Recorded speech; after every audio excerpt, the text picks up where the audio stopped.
Hi hello everybody welcome to Vikas commerce tutorials once again. So ಸ್ನೇಹಿತರೆ, ಈಗ ಏನು ಮಾಡ್ತಾ ಇದ್ದೀನಿ ಅಂದರೆ, ಇದು ಮಾಡಲ್ ಕ್ವಶನ್ ಪೇಪರ್ 3 ಅದ. ಮೂರನೇ ಮಾಡಲ್ ಕ್ವಶನ್ ಪೇಪರ್ನಲ್ಲಿರುವಂತಹ question number 25, that is statement of profit and loss according to schedule 3. 6 marks. ಭಾಳ ಜನ ಕೇಳ್ತಾರೆ, ಸರ್ 6 ಮಾರ್ಕ್ಸ್ಗೆ P&L ಸ್ಟೇಟ್ಮೆಂಟ್ ಬರ್ತದನೋ ಅಥವಾ ಬ್ಯಾಲೆನ್ಸ್ ಶೀಟ್ ಬರ್ತದ ಅಂತ. ವೇಟೇಜ್ ನೋಡಿದಾಗ ಇಲ್ಲಿ ತನಕ ಹಳೆ ಕ್ವಶನ್ ಪೇಪರ್ಸ್ ನೋಡಿದಾಗ ಪ್ರಾಫಿಟ್ ಆ್ಯಂಡ್ ಲಾಸ್ ಅಕೌಂಟ್ಗೆ ವೇಟೇಜ್ ಜಾಸ್ತಿ ಇದೆ. 6 marks profit and loss account ಬರ್ತದೆ. 12 ಮಾರ್ಕ್ಸ್ ಅಲ್ಲಿ ಏನು ಕಂಪ್ಯಾರಿಟಿವ್ ಕಾಮನ್ ಸೈಜ್ ಬರ್ತದಲ್ಲ, ಅಲ್ಲಿ ಬ್ಯಾಲೆನ್ಸ್ ಶೀಟ್ ಬರುವಂಥ ಸಾಧ್ಯತೆ ಹೆಚ್ಚಿರ್ತದೆ. ಇಲ್ಲಿ ಪ್ರಾಫಿಟ್ ಆ್ಯಂಡ್ ಲಾಸ್ ಬಂತಂದರೆ 12 ಮಾರ್ಕ್ಸ್ದ ಬ್ಯಾಲೆನ್ಸ್ ಶೀಟ್ ಬರಬೇಕು ರೀ. ಇಲ್ಲಿ ಬ್ಯಾಲೆನ್ಸ್ ಶೀಟ್ ಬಂತಂದರೆ 12 ಮಾರ್ಕ್ಸ್ದ profit and loss, vice versa ಅದ. ಸೊ ಜಾಸ್ತಿ ಚಾನ್ಸಸ್ ಇಲ್ಲಿ ಪ್ರಾಫಿಟ್ ಆ್ಯಂಡ್ ಲಾಸ್ ಅನ್ನೋದು ಬ್ಯಾಲೆನ್ಸ್ ಶೀಟ್ ಅಲ್ಲಿ ಹೋಗ್ತದೆ, ಇಲ್ಲಿ ಕಂಪ್ಯಾರಿಟಿವ್ ಮತ್ತು ಕಾಮನ್ ಸೈಜ್ 12 ಮಾರ್ಕ್ಸ್. ಸೊ ಈಗ ಈ 6 ಮಾರ್ಕ್ಸಿನ ಪ್ರಾಫಿಟ್ ಆ್ಯಂಡ್ ಲಾಸನ್ನು ಯಾವ ರೀತಿ ಮಾಡಬೇಕು, with the format, with the schedule 3 ಮಾಡಬೇಕು. ಆಮೇಲೆ ವಿತ್ ಹೆಡಿಂಗ್ಸ್ ಯಾವ ರೀತಿ ಮಾಡಬೇಕು, ವಿತ್ ನೋಟ್ಸ್ ಯಾವ ರೀತಿ ಮಾಡಬೇಕು ಅಂತೇಳಿ ಇವತ್ತಿನ ಕ್ಲಾಸ್ ನೋಡುವ. ಕ್ವಶನ್ ಓದ್ತೀನಿ. From the following trial balance and other information prepare statement of profit and loss for the year ending 31st March 2024 as per schedule 3 of the companies act 2013. ಕೆಲವೊಂದಿಷ್ಟು ಐಟಮ್ಗಳನ್ನು ಕೊಟ್ಟಿದ್ದಾರೆ, ಅಡ್ಜಸ್ಟ್ಮೆಂಟ್ಸನ್ನು ಕೊಟ್ಟಿದ್ದಾರೆ. ಸೊ ನೋಡ್ಕೊಂತ ಹೋಗುವ. Land and building. ಸ್ನೇಹಿತರೆ, ವಿದ್ಯಾರ್ಥಿಗಳೇ, land and ಬಿಲ್ಡಿಂಗ್ಸನ್ನು entry ಮಾಡುವುದಿಲ್ಲ. ಯಾಕಂದರೆ land and building is a asset. ನಾವು ಮಾಡ್ತಾ ಇರೋದು ಪ್ರಾಫಿಟ್ ಆ್ಯಂಡ್ ಲಾಸ್ ಅಕೌಂಟ್, ಮತ್ತು ಪ್ರಾಫಿಟ್ ಆ್ಯಂಡ್ ಲಾಸ್ ಅಕೌಂಟ್ನಲ್ಲಿ we take only and only expenses and income. Profit and ಲಾಸ್ನಲ್ಲಿ ಎಕ್ಸ್ಪೆನ್ಸಸ್ ಮತ್ತು ಇನ್ಕಮ್ಸ್ಗಳನ್ನು ರೆಕಾರ್ಡ್ ಮಾಡ್ತೀವಿ. ವೆರಾಸ್ ಬ್ಯಾಲೆನ್ಸ್ ಶೀಟ್ನಲ್ಲಿ ಅಸೆಟ್ಸ್ ಮತ್ತು ಲಯಬಿಲಿಟೀಸ್ ತಗೋತೀವಿ. ಸೊ ಈಗ ನಮಗೆ ಅವ್ರು ಪ್ರಾಫಿಟ್ ಆ್ಯಂಡ್ ಲಾಸ್ ಮಾಡಂತ ಹೇಳ್ತಾ ಇರೋದ್ರಿಂದ ಲ್ಯಾಂಡ್ ಈಸ್ ಅನ್ ಅಸೆಟ್, ಹಾಗಾಗಿ ಇದು ಎಂಟ್ರಿ ಮಾಡೋದಿಲ್ಲ. ಟ್ರೇಡ್ ರಿಸೀವೇಬಲ್, ಇದು ಕೂಡ ಅಸೆಟ್, ಎಂಟ್ರಿ ಮಾಡೋದಿಲ್ಲ. ಟ್ರೇಡ್ ಪೇಯಬಲ್, ಇದು ಲಯಬಿಲಿಟಿ, ಇದನ್ನೂ ಎಂಟ್ರಿ ಮಾಡೋದಿಲ್ಲ. 10% ಡಿಬೆಂಚರ್ಸ್, ಇದು ಲಯಬಿಲಿಟಿ, ಇದನ್ನೂ ಎಂಟ್ರಿ ಮಾಡೋದಿಲ್ಲ. Yes, sales is nothing but called as revenue from operation. Revenue from ಆಪರೇಷನ್ಗೆ ಮತ್ತೊಂದು ಹೆಸರು ಸೇಲ್ಸ್. ಇದನ್ನು ಎಂಟ್ರಿ ಮಾಡ್ತೀವಿ. ಅದನ್ನು ನೋಡೋಣ ಹೇಗೆ ಮಾಡಬೇಕು ಅಂತ. ಪರ್ಚೇಸಸ್, ಎಸ್, ಇದನ್ನು ಕೂಡ ಎಂಟ್ರಿ ಮಾಡ್ತೀವಿ. ಪರ್ಚೇಸಸ್ ಅನ್ನೋದು expenses. So purchase of stock in trade ಅಂತ ತಗೋತೀವಿ, ಅದು expense. Wages and salary, yes, ಇದು ಕೂಡ ಇಲ್ಲೇ ಬರಬೇಕು, ಇದು expenses. Contribution to provident fund, ಇದು ಕೂಡ ಎಕ್ಸ್ಪೆನ್ಸ್, ಇಲ್ಲೇ ಬರ್ತದೆ. ಪ್ಲಾಂಟ್ ಆ್ಯಂಡ್ ಮೆಷಿನರಿ ಅಸೆಟ್ ಅದ, ಬರೋದಿಲ್ಲ. ಗುಡ್ ವಿಲ್ ಅಸೆಟ್ ಅದ, ಬರೋದಿಲ್ಲ. ಆಮೇಲೆ ಇನ್ಕಮ್ ಟ್ಯಾಕ್ಸ್ ಮಾಡಬೇಕು, ಇಲ್ಲೇ ಪ್ರಾಫಿಟ್ ಆ್ಯಂಡ್ ಲಾಸ್ದ ಹೆಂಗೆ ಮಾಡ್ಬೇಕಂತ ಹೇಳ್ತೀನಿ. ಆಮೇಲೆ ಡೆಪ್ರಿಸಿಯೇಷನ್, ಎಸ್, ಅಸೆಟ್ಸ್ ಬರೋದಿಲ್ಲ, ಆದರೆ ಅಸೆಟ್ಸ್ ಮೇಲೆ ಇರುವಂತಹ ಡೆಪ್ರಿಸಿಯೇಷನ್ ಬರ್ತದೆ. ಬಿಕಾಸ್ ಡೆಪ್ರಿಸಿಯೇಷನ್ ಈಸ್ ಎಕ್ಸ್ಪೆನ್ಸಸ್, ಹಾಗಾಗಿ ಎಕ್ಸ್ಪೆನ್ಸಸ್ ಕಾಲಮ್ ಒಳಗಡೆ ಇದು ಬರ್ತದೆ. ಓಕೆನಾ. ಸೊ ಇಲ್ಲಿ ಡೆಪ್ರಿಸಿಯೇಷನ್ ಕೊಟ್ಟರೆ ಡೈರೆಕ್ಟ್ ನಾವು ಬರೆಯೋಕ್ಕೆ ಬರೋಂಗಿಲ್ಲ ರೀ, ನಾವು ನೋಟ್ಸ್ಗಳನ್ನು ಮಾಡಬೇಕು. ಒಂದು ಡೆಪ್ರಿಸಿಯೇಷನ್ ಮತ್ತು ಅಮಾರ್ಟೈಸೇಷನ್ ಆಫ್ ಗುಡ್ ವಿಲ್ ಬಗ್ಗೆ ಒಂದು ನೋಟ್ ಮಾಡಬೇಕು. ಪ್ರಾಫಿಟ್ ಆ್ಯಂಡ್ ಲಾಸ್ ಅಕೌಂಟ್ದಾಗ ನೋಡ್ರಿ 3 ನೋಟ್ಸ್ ಬರ್ತಾವೆ. ಆ 3 ನೋಟ್ಸ್ ಬಿಟ್ಟರೆ ಬೇರೆ ಯಾವುದೂ ನೋಟ್ಸ್ ಬರೋದಿಲ್ಲ. ಇದನ್ನು ಒಂದು ಸ್ವಲ್ಪ ನೀವು ತಯಾರಿ ಮಾಡ್ಕೊಂಬಿಡ್ರಿ. ಓಕೆನಾ. ಒಂದು ಯಾವುದು, ಎಂಪ್ಲಾಯಿ ಬೆನಿಫಿಟ್ ಎಕ್ಸ್ಪೆನ್ಸ್. ಎಂಪ್ಲಾಯಿಗೆ ವೇಜಸ್, ಸ್ಯಾಲ್ರಿ ಕೊಡ್ತೀವಿ, ಮತ್ತು ಪ್ರಾವಿಡೆಂಟ್ ಫಂಡ್, ಇದೊಂದು ಬರ್ತದೆ ಎಂಪ್ಲಾಯಿ ಬೆನಿಫಿಟ್ ಎಕ್ಸ್ಪೆನ್ಸ್. ಮತ್ತೊಂದು ಯಾವ್ದು ಬರ್ತದೆ, finance cost. All types of interest, interest on debentures, interest on loan, interest on that and this, ಎಲ್ಲ ರೀತಿ ಇಂಟ್ರೆಸ್ಟ್ಗಳು ಫೈನಾನ್ಸ್ ಕಾಸ್ಟ್ ಅಂತ ಹೆಡಿಂಗ್ ಮಾಡಬೇಕು. ಆಮೇಲೆ ಡೆಪ್ರಿಸಿಯೇಷನ್ ಆ್ಯಂಡ್ ಅಮಾರ್ಟೈಸೇಷನ್ ಎಕ್ಸ್ಪೆನ್ಸ್. ಈ 3 ನೋಟ್ಸ್ಗಳನ್ನು ಪರ್ಫೆಕ್ಟ್ ಮಾಡಿರಿ. ಪ್ರಾಫಿಟ್ ಆ್ಯಂಡ್ ಲಾಸ್ ಅಕೌಂಟ್ ನಿಮಗೆ ಬರ್ತದೆ 100%. ಓಕೆ. ಈಗ ವೇಜಸ್ ಆ್ಯಂಡ್ ಸ್ಯಾಲ್ರಿ ಇದು ಎಕ್ಸ್ಪೆನ್ಸ್ ಅದ, ಬಟ್ ಡೈರೆಕ್ಟ್ ತೊಗೊಳಂಗಿಲ್ಲ. ಯಾಕಂದರೆ ಅದು ಎಂಪ್ಲಾಯಿಗೆ ಹೋಗಬೇಕಾಗಿರೋದು. ಅದಕ್ಕೊಂದು ನೋಟ್ ಮಾಡ್ತೀವಿ. ಆ ನೋಟನ್ನು ಈಗ ನಾವಿಲ್ಲಿ ಮಾಡುವ. ಇದು ಕ್ವಶನ್ ನಂಬರ್ 25 ಅದ ರೀ. Note number 1. ನೋಟ್ಸ್ ಮೊದಲು ಮಾಡಿ ಆಮೇಲೆ ಪ್ರಾಬ್ಲಮ್ ಮಾಡ್ಬೋದು, ಅಥವಾ ಸಾಲ್ವ್ ಮಾಡಿ ಆನಂತರ ಕೆಳಗಡೆ ನೋಟ್ಸ್ ಕೂಡ ಬರಿಬೋದು, ಏನೂ ಸಮಸ್ಯೆ ಇಲ್ಲ. So note number 1, employee benefit expenses ಅಂತ ಕರಿತೀವಿ. Employee benefit expenses. ಓಕೆ. ಈ ಎಂಪ್ಲಾಯಿ ಬೆನಿಫಿಟ್ ಎಕ್ಸ್ಪೆನ್ಸಸ್ ಒಳಗಡೆ ಮೊದಲನೇದಲ್ಲಿ ವೇಜಸ್ ಆ್ಯಂಡ್ ಸ್ಯಾಲರೀಸ್, ಅಂದರೆ ಎಂಪ್ಲಾಯಿಗೆ ಮಾಡ್ತಾ ಇರುವಂಥ ಖರ್ಚುಗಳು. ಎರಡನೇದು ಯಾವುದಲ್ಲಿ ಕಾಂಟ್ರಿಬ್ಯೂಷನ್ ಟು ಪ್ರಾವಿಡೆಂಟ್ ಫಂಡ್ ಅಂತ, ಅದನ್ನು ಇಲ್ಲೇ ತಗೊಳ್ಬೇಕು ನಾವು. So contribution to provident fund, contribution to provident fund. Wages and salary ಎಷ್ಟದ? Wages and salary 50,000 rupees. ಇಲ್ಲಿ ಕಾಣ್ತದೆ ನೋಡ್ರಿ ಕ್ವಶನ್ದಲ್ಲಿ. Wages and salary is 50,000, contribution provident fund is 10,000. So 50,000 plus 10,000 ಎರಡೂ ಕೂಡಿಸಿದಾಗ 60,000 ರೂಪೀಸ್ ಬರ್ತದೆ. ಸೊ ಈ 60,000 ನಾವೇನು ಮಾಡಬೇಕು, ಪ್ರಾಫಿಟ್ ಆ್ಯಂಡ್ ಲಾಸ್ ಸ್ಟೇಟ್ಮೆಂಟ್ ಮಾಡಬೇಕಾದ್ರೆ employee benefit expense note number 1 ಅಂತ ಹಾಕಿ 60,000 ಬರೀಬೇಕು. ಇವೆರಡೂ ಬರೆಯಂಗಿಲ್ಲ ರೀ, ಇವೆರಡೂ ಬದಲಾಗಿನ ಡೈರೆಕ್ಟ್ ಈ ಹೆಡ್ಡಿಂಗನ್ನು ಬರ್ಕೊಳ್ಬೇಕು. ಈಗ ಮತ್ತೊಂದು ನೋಟ್ ಮಾಡಬೇಕು ನಾವು ಯಾವುದಕ್ಕೆ ಸಂಬಂಧಪಟ್ಟಂತೆ ಕ್ವಶನ್ ಓದಿದ್ದೀವಿ. ಇದೆ ಈಗ ನಾವು ಡೆಪ್ರಿಸಿಯೇಷನ್ ಕೂಡ ಡೈರೆಕ್ಟ್ ಎಂಟ್ರಿ ಮಾಡೋಂಗಿಲ್ಲ, ಇದಕ್ಕೊಂದು ನೋಟ್ ಮಾಡಬೇಕು. ಡೆಪ್ರಿಸಿಯೇಷನ್ ಆಮೇಲೆ ಈ ವೇಜಸ್ ಇಂಥವೆಲ್ಲ ಎಂಪ್ಲಾಯ್ ಬೆನಿಫಿಟ್ ಎಕ್ಸ್ಪೆನ್ಸ್ ಹೋಗ್ತಾವ್ರಿ. ಇಂಟ್ರೆಸ್ಟ್ ಅಂತ ಏನು ಬರ್ದಿರ್ತಾರಲ್ಲ ಅವೆಲ್ಲವೂ ಕೂಡ ಫೈನಾನ್ಸ್ ಕಾಸ್ಟ್. ಸೊ ಈ 3 ನೋಟ್ಸ್ಗಳನ್ನು ಮಾಡೋದು. ಇಲ್ಲಿ ಯಾವುದೇ ರೀತಿ ಇಂಟ್ರೆಸ್ಟ್ಗಳಿಲ್ಲ, ಹಾಗಾಗಿ ಫೈನಾನ್ಸ್ ಕಾಸ್ಟ್ ಎಂಟ್ರಿ ಮಾಡೋದಿಲ್ಲ. ಸೊ ನಾವು ಈಗ ಫಸ್ಟ್ ಏನು ಮಾಡಬೇಕು, ಡೆಪ್ರಿಸಿಯೇಷನ್ ತೊಗೊಳ್ಬೇಕು. So depreciation and amortisation expenses, depreciation and amortisation expenses ಅಂತ ಕರಿತೀವಿ. ಓಕೆ, ಡೆಪ್ರಿಸಿಯೇಷನ್ ಎಷ್ಟು? Depreciate on plant and machinery rate 10%. So ಮೊದಲನೇದಾಗಿ ಇಲ್ಲಿ ಬರೀಬೇಕು ನೀವು ಪ್ಲಾಂಟ್ ಆ್ಯಂಡ್ ಮಷಿನರಿ ಎಷ್ಟು ಪರ್ಸೆಂಟ್ ಡೆಪ್ರಿಷಿಯೇಟ್ ಮಾಡಂತ ಹೇಳ್ತಾ ಇದ್ದಾರೆ, 10%. ಸೊ ಪ್ಲಾಂಟ್ ಆ್ಯಂಡ್ ಮಷಿನರಿ ಎಲ್ಲದ? ಎಸ್, ಇಲ್ಲಿ plant and machinery amount 2 lakh ಅದ. 2 lakh ಮೇಲೆ ಎಷ್ಟು ಪರ್ಸೆಂಟ್? 10%. ಸೊ ಬ್ರ್ಯಾಕೆಟ್ನಲ್ಲಿ 2 lakh ಇಂಟು 10% ಅಂದರೆ 10/100. 2 lakh ಅಂದಾಗ ಅಥವಾ 10% ಅಂದಾಗ 10 ಕಡಿಮೆ ಮಾಡಬೇಕು ರೀ. ಸೊ 10% ಅಂದಾಗ 10 ಕಡಿಮೆ ಆದರೆ ಎಷ್ಟಾಯಿತು? 20,000 ರೂಪೀಸ್ ಆಗ್ತದೆ. So 20,000 is depreciation. ಇನ್ನು ಎರಡನೇದು ಯಾವುದಪ್ಪ ಅಂದರೆ amortisation of goodwill.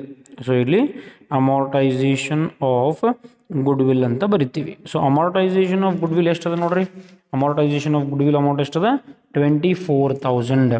So 24,000 ಅಂತ ಬರಿಬೇಕು. ಸೊ 20,000 ಪ್ಲಸ್ 24,000 ಎಷ್ಟಾಗ್ತದೆ? ಎರಡು ಕೂಡಿದಾಗ 44,000 ರೂಪೀಸ್ ಆಗ್ತದೆ. ಸೊ ಎಕ್ಸ್ಪೆನ್ಸಸ್ ಬರಿಬೇಕಾದ್ರೆ ನೋಟ್ ನಂಬರ್ 2 ಅಂತ ಹಾಕಿ ಇದನ್ನು ಬರಿಬೇಕು. ಸೊ 2 ನೋಟ್ಸ್ಗಳನ್ನ ಮಾಡ್ತಾಯಿದ್ದೀವಿ, ವಿಶೇಷ 3 ನೋಟ್ಸ್ ಮಾಡ್ತೀವಿ.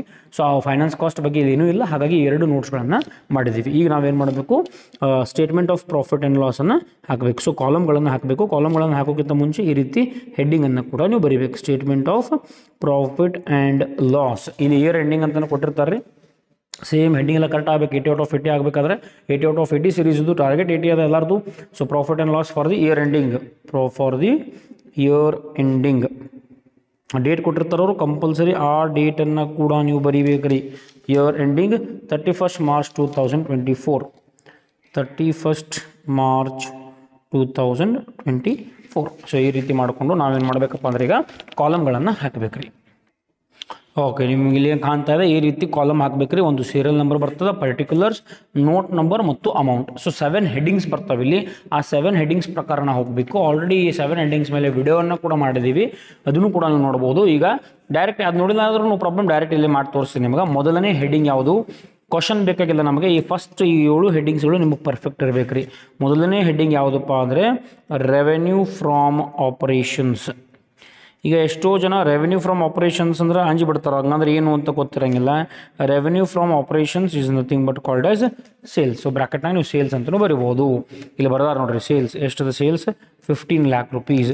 ಸೊ ನಾವು ಕೂಡ ಇಲ್ಲಿ 15 lakh ಅಂತ ಬರಿತೀವಿ. ಆಮೇಲೆ ಎರಡನೇ ರೋಮನ್ ಅಂಕಿ ಯಾವುದಪ್ಪ ಅಂದರೆ ಅದರ್ ಇನ್ಕಮ್ ಅಂತ ಕರಿತೀವಿ. ಅಂದರೆ ಮತ್ತೆ ಯಾವುದಾದ್ರೂ ಇನ್ಕಮ್ ಇದೆಯಾ? ಇಲ್ಲಿ ಯಾವುದೂ ಅದರ್ ಇನ್ಕಮ್ ಇಲ್ಲ. ಆಮೇಲೆ ಮೂರನೇ heading total income. Total income ಅಂದರೆ ಈ 1 + 2 ಅಂದರೆ ಮೊದಲು ಎರಡೂದನ್ನು ಟೋಟಲ್ ಮಾಡಬೇಕು, ಅಂದಾಗ ನಿಮಗೆ ಟೋಟಲ್ ಇನ್ಕಮ್ ಸಿಗ್ತದೆ. ಸೊ ಇಲ್ಲಿ 15 lakh ಅಷ್ಟದ. ಸೊ 15 lakh ಸೇಮ ಉಳಿತದೆ, ಏನೂ ಪ್ಲಸ್ ಮಾಡಲಿಕ್ಕೆ ಇಲ್ಲ. ಅದಾದ ನಂತರ ರೋಮನ್ ಅಂಕಿ 4 ಎಕ್ಸ್ಪೆನ್ಸಸ್ ಅಂತ ಬರಿತೀವಿ. ಈಗ ಈ ಎಕ್ಸ್ಪೆನ್ಸಸ್ ಒಳಗಡೆ ಒಂದಿಷ್ಟು ಐಟಮ್ಗಳನ್ನು ಬರಿಬೇಕು ರೀ. ಅದರೊಳಗಡೆ ಮೊದಲನೇದು ಯಾವುದು ಅಂತ ಕ್ವಶನ್ದಾಗ ನೋಡ್ಕೊತ ಹೋಗುವ. ಡೈರೆಕ್ಟ್ ಸೇಲ್ಸ್ ಎಂಟ್ರಿ ಮಾಡಾಯಿತು. ಪರ್ಚೇಸಸ್, ಎಸ್ ಪರ್ಚೇಸಸ್ ಇಲ್ಲೇ ಬರ್ತದೆ. Expenses because purchase is expense, but purchases ಅಂತ ಬರೋಂಗಿಲ್ಲ. ನಾವಿಲ್ಲಿ ಏನು ಬರೀಬೇಕು? Purchase of stock in trade ಅಂತ ಬರಿಬೇಕು ರೀ. Purchase of stock in trade ಅಂತ ಬರಿತೀವಿ. ಎಷ್ಟದ ನೋಡ್ರಿ purchases? 10 lakh. So directly 10 lakh ಹೊರಗಡೆ, ಯಾವುದೇ ನೋಟ್ಸ್ ಮಾಡಿಲ್ಲ ನಾವಿಲ್ಲಿ. So 10 lakh. ಆಮೇಲೆ ಮತ್ತೆ ಯಾವುದಾದ್ರೂ ಎಕ್ಸ್ಪೆನ್ಸ್ ಐತೆ ಚೆಕ್ ಮಾಡಿರಿ. ಎಸ್, ವೇಜಸ್ ಆ್ಯಂಡ್ ಸ್ಯಾಲ್ರೀಸ್ ಇದ್ರ ಬಗ್ಗೆ ಒಂದು ನೋಟ್ ಮಾಡಿದ್ದೀವಿ. ಇಲ್ಲದ employee benefit expense. So directly ನೀವೇನು ಮಾಡಬೇಕು? ಎಂಪ್ಲಾಯಿ ಬೆನಿಫಿಟ್ ಎಕ್ಸ್ಪೆನ್ಸ್ ಅಂತ ಬರೀಬೇಕು. ಅಂದರೆ ಎರಡೆರಡು ಸಲ ವೇಜಸ್ ಮತ್ತು ಪ್ರಾವಿಡೆಂಟ್ ಫಂಡ್ ಬರೋ ಬದಲಿ ಇವೆರಡೂ ಜಾಗದಾಗ ನಾವು ಅದನ್ನು ರಿಪ್ಲೇಸ್ ಮಾಡ್ತಾ ಇರೋದು ಈ ಬೆನಿಫಿಟ್ ಎಕ್ಸ್ಪೆನ್ಸಿಂದ. ಸೊ ಹಾಗಾಗಿ ಎಂಪ್ಲಾಯಿ ಬೆನಿಫಿಟ್ ಎಕ್ಸ್ಪೆನ್ಸಸ್ ಅಂತ ಬರೀಬೇಕು. Okay, so employee benefit expenses ಇದಕ್ಕೆ ನಾವು ನೋಟ್ ನಂಬರ್ ಹಾಕಿದ್ದೀವಿ. ಸೊ ನೋಟ್ ನಂಬರ್ 1 ಇಲ್ಲೂ ಕೂಡ ನೋಟ್ ನಂಬರ್ ಕಾಲಮ್ ಅದ. ಸೊ ನೋಟ್ ನಂಬರ್ 1 ಎಷ್ಟು ಅದ ರೀ ಅಮೌಂಟ್ 60,000 rupees ಅದ. ಸೊ ನಾವು ಕೂಡ ಇಲ್ಲಿ 60,000 rupeesನ್ನು ತೊಗೊಳ್ಬೇಕು. ಓಕೆನಾ. ನೆಕ್ಸ್ಟ್ ಮತ್ತೊಂದು ಅದ ಇಲ್ಲಿ ಯಾವುದು note number 2 depreciation and amortisation expense. ಇದನ್ನು ಕೂಡ ಇಲ್ಲೇ ಬರೀಬೇಕು. ಸೊ ಹಾಗಾಗಿ ಸೇಮ್ ಅದನ್ನು ಬರಿತೀನಿ ನಾನಿಲ್ಲಿ depreciation and amortisation expenses. Depreciation and amortisation expenses ಇದಕ್ಕೆ ನೋಟ್ ನಂಬರ್ 2 ಅಂತ ಹಾಕ್ತೀವಿ. ನೋಟ್ ನಂಬರ್ 2 ಪ್ರಕಾರ 44,000 ಅದ. ಸೊ ಇಲ್ಲಿ ಕೂಡ ನಾವು 44,000 rupees ತೊಗೋತೀವಿ. ಓಕೆನಾ. ನೆಕ್ಸ್ಟ್ ಮತ್ತೆ ಯಾವ ಐಟಮ್ ಅದ ನೋಡ್ರಿ ಇಲ್ಲಿ ಪ್ಲಾಂಟ್ ಆ್ಯಂಡ್ ಮಷಿನ್ ಇದು ಬರೋಂಗಿಲ್ಲ, ಗುಡೋಲ್ ಬರಲ್ಲ. ಎಸ್ ಇನ್ಕಮ್ ಟ್ಯಾಕ್ಸ್ ಇದನ್ನು ಆಮೇಲೆ ತೊಗೋತೀವಿ. ಈಗ ಸದ್ಯಕ್ಕೆ ಎಲ್ಲ ಎಕ್ಸ್ಪೆನ್ಸಸ್ ಮುಗಿದು ರೀ. ಸೊ ನಾವೇನು ಮಾಡಬೇಕು ಟೋಟಲ್ ಎಕ್ಸ್ಪೆನ್ಸಸ್ ಅಂತ ಬರೀಬೇಕು. ಟೋಟಲ್ ಎಕ್ಸ್ಪೆನ್ಸಸ್ 10 lakh ಇದ್ರಿ. ಇದು 15 lakh ಇಸ್ ಇನ್ಕಮ್. ನಮಗೆ ಬೇಕಾಗಿದ್ದು ಓನ್ಲಿ ಎಕ್ಸ್ಪೆನ್ಸ್ ಇಲ್ಲಿಂದ ಸ್ಟಾರ್ಟ್ ಆಗ್ತಾ ಇದೆ. 10 lakh plus 60,000 10 lakh 60 plus 44 11,04,000 rupees ಬರ್ತದೆ. 60 plus 4 ಬೇಕಾದ್ರೆ ಕ್ಯಾಲ್ಕುಲೇಟರ್ದಾಗ ಮಾಡುವ. 10 lakh plus 60,000 plus 44,000 11,04,000 rupees ಬರ್ತದೆ. ಸೊ 11,04,000 ಅನ್ನೋದೇನು ಎಕ್ಸ್ಪೆನ್ಸಸ್. ಈಗ ಐದನೇದು ಏನಪ್ಪ ಅಂದರೆ ಇದು ಪ್ರಾಫಿಟ್. ಬಟ್ ಪ್ರಾಫಿಟ್ ಎಂಥದಪ್ಪ ಅಂದರೆ ಬಿಫೋರ್ ಟ್ಯಾಕ್ಸ್. ಇದಕ್ಕೆ ನಾವು 3 - 4 ಅಂತ ಕರಿತೀವಿ. ಅಂದರೆ total income minus expense. Income ಒಳಗಡೆ ಆದಾಯದ ಒಳಗಡೆ ಖರ್ಚನ್ನು ಮೈನಸ್ ಮಾಡಿದರೆ you will get profit. So you have earned income of 15 lakh whereas you have spent expenses only 11 lakh. So that is why you are getting profit.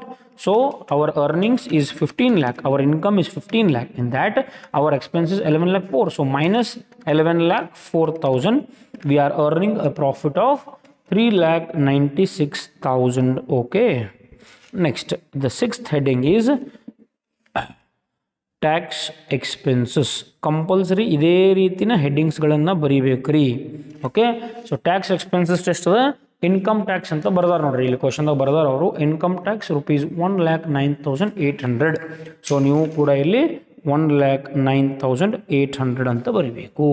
ಅರ್ಥ ಆಯ್ತಾ. ಇಲ್ಲಿ ಬ್ರ್ಯಾಕೆಟ್ದಾಗ ಬರೀಬೇಕಾದ್ರೆ ನೀವು income tax ಅಂತ ಸೇಫ್ಟಿಗೆ ಬರೀಬೇಕಂತ ಏನಿಲ್ಲ, ಬಟ್ ಬರಿಬೋದು. Income tax 1,09,800. Next last and seventh heading is again profit, but this profit is after giving tax. ನಾವು tax ಕೊಟ್ಟಿರಲಿಲ್ಲ ಇಲ್ಲಿ, ಹಾಗಾಗಿ ಬಿಫೋರ್ ಟ್ಯಾಕ್ಸ್, ಈಗ ಆಫ್ಟರ್ ಟ್ಯಾಕ್ಸ್. ನಮಗೆ ಪ್ರಾಫಿಟ್ ಬಂದಿದ್ದು 3,96,000. ಎಲ್ಲ ಇನ್ಕಮ್ ಆಗಂಗಿಲ್ಲ ರೀ. ನಮಗೇನು 3,96,000 ಬಂದಿದ್ದು. ಇದಕ್ಕೆ ನಾವು ಗೌರ್ಮೆಂಟ್ದವ್ರಿಗೆ ಏನು ಮಾಡಿದ್ವಿ 1,09,800 1,09,800 we have paid tax. So minus that amount also you will get 2,86,200 and this 2,86,200 is your profit after tax. So this is for 6 marks. You need to provide 2 notes. You need to calculate this problem of statement of profit and loss account.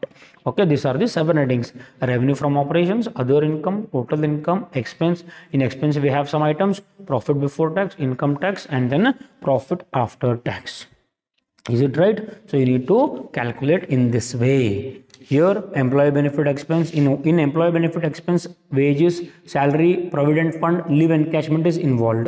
In depreciation is involved and amortization is involved. In finance cost, interest on debentures, interest on bank loan, interest on bank overdraft, these type of interests are involved in finance cost. So these are the only 3 important notes which you need to prepare.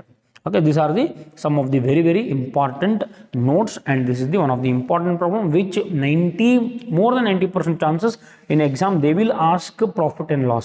Balance sheet will be asked for 12 marks category in common size or else comparative statements. Okay, so I will wind up my today's session. Thank you for watching Vikas Commerce Tutorials, and keep supporting us, and also share this video to whom it is most required. Thank you.